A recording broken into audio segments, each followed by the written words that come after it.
So, characters. We've got Will, who is quite literally powerless to help himself. Layla, the human manifestation of a flower who does not understand how hair works. War and Peace, a Tolstoy-free cliche of all things supervillain. The Commander, an elitist with a spandex fetish. Jetstream, who for some reason is actually married to 2017 John Travolta. Hot Girl, who's hot. Coach Boomer, aka Shorts McShorty Pants. Mr. Boy, the worst sidekick to ever sidekick. And this is what literally happened in Sky High. The world's biggest disappointment works on his non-existent muscles while anxiously anticipating his first day of Sky High School. It's immediately apparent that his parents skate by in their real estate careers on charm alone, as it's revealed they scheduled an open house on a weekday. Layla, who's totally not in love with Will or anything, just randomly shows up at the house, revealing stalker-like tendencies and an inexplicable inability to register social and physical boundaries. But she fixes the stronghold's dying flowers, so she's forgiven for the trespassing. Anyway, Will, who by the way is totally 14, forces minorities to give up their seats at the front of the bus. He's a third-generation superhero after all. You two,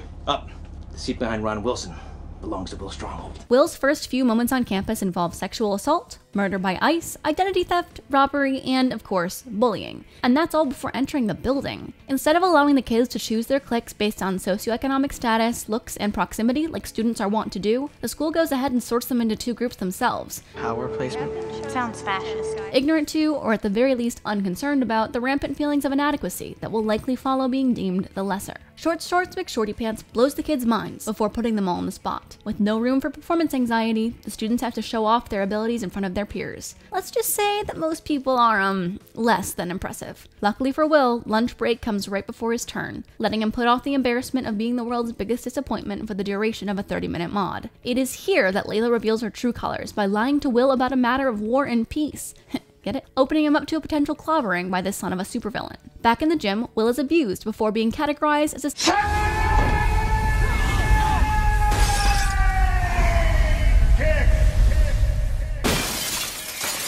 making him the laughingstock of not only the school, but of the entire superhero world. Even the nurse makes fun of him during his obligatory checkup after being beaten up by a teacher, which, by the way, seems to be an oddly regular occurrence. Back at home, Commander shows Will his collection of souvenirs from past kills, as a hunter would show off his mounted elk and deer heads. In a strange turn of events, because it's not like his dad's intimidating or anything, Will decides to not tell him about the whole lack of powers sidekick thing. It's probably a good call, considering the two are being watched by a mysterious dark figure, and its mysterious dark sidekick. Anyway, Layla once more reveals her problem with boundaries by growing/riding a tree up to Will's roof, where she gives him a pep talk, channeling her inner Eve by presenting an apple to her, Adam. When the kids have their first sidekick class, they find themselves at the mercy of Mr. Boy. At the first sign of danger, which just so happens to be an explosion in the potions room next door, likely the fault of Neville or Seamus, Mr. Boy clings tightly to a ceiling tube that goes, nowhere, but seems to serve one purpose and one purpose alone: provide a place for Mr. Boy to cling should there be an explosion. As the students go through their first full day, they are exposed to dangerous radiation, trained in the intricate art of net throwing, and taught how to shoot arrows into the ceiling of a basement classroom, which is likely a building code violation, but considering that the school is in the air and by all rights should not even have a basement, I'm just gonna ignore it. An unfortunate side note, the bodies of the boys who were killed on the first day of school have yet to be removed from the courtyard, reminding everyone who passes by to be wary of Ice Girl, and to maybe bring hand warmers or a lighter or something the next time they have class with her. Overwhelmed by the rigorous and intense first round of testable materials, the group gathers at Will's house for a study session, only to be interrupted by the ever-prejudiced Commander. In a rather unironic move, he makes a sandwich out of Wonder Bread, as he completely misses the point of his son's words, thoroughly engrossed in the sandwich making process.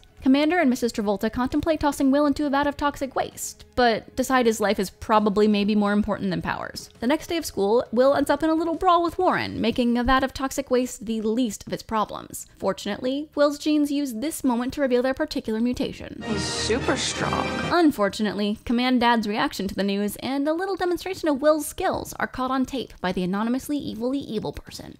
Will ends up ditching Layla in favor of a family dinner with the hot girl. To be fair, it's a passive ditching, but a ditching nonetheless. On her date, Layla befriends Will's arch nemesis, which I think we can all agree is adequate payback for the whole ditching thing. Meanwhile, Evil Guy takes a minute to explain his evil plan out loud, to absolutely no one, with no reason for the explanation. And then we shall have our revenge. The more you know, I guess. Will friend-zones Layla because of her consistently horrible hairstyle decisions, and she retaliates by lying, continuing with the terrible and asking Warren to be her dance date. Lucky for her, Warren is just as terrible when it comes to hairstyles, making them the perfect homecoming couple. Will is tricked into throwing a party at his house. See, despite his super strength and super parents and such, he is powerless to stop the hot girl, whose bangs are clearly hiding some sort of malicious intent because they are certainly not there for any beauty aspects. She manipulates her way into the secret sanctum, which is not as dirty as it sounds, aiding in the theft of the pacifier, which I highly doubt Vin Diesel is happy about. For non-bangs related reasons, Will dumps Hot Girl. You're dumping me? And ends the party just a little too late to avoid trouble, since the strongholds have never really left the 50s. Your mom said she had half a mind. Will's fate is decided by Superdad, who decides an adequate punishment for throwing a rager is to attend a school-sponsored rager. Sad and dejected, Will is just a little bit too late to make it up to Layla. Pick up, Layla.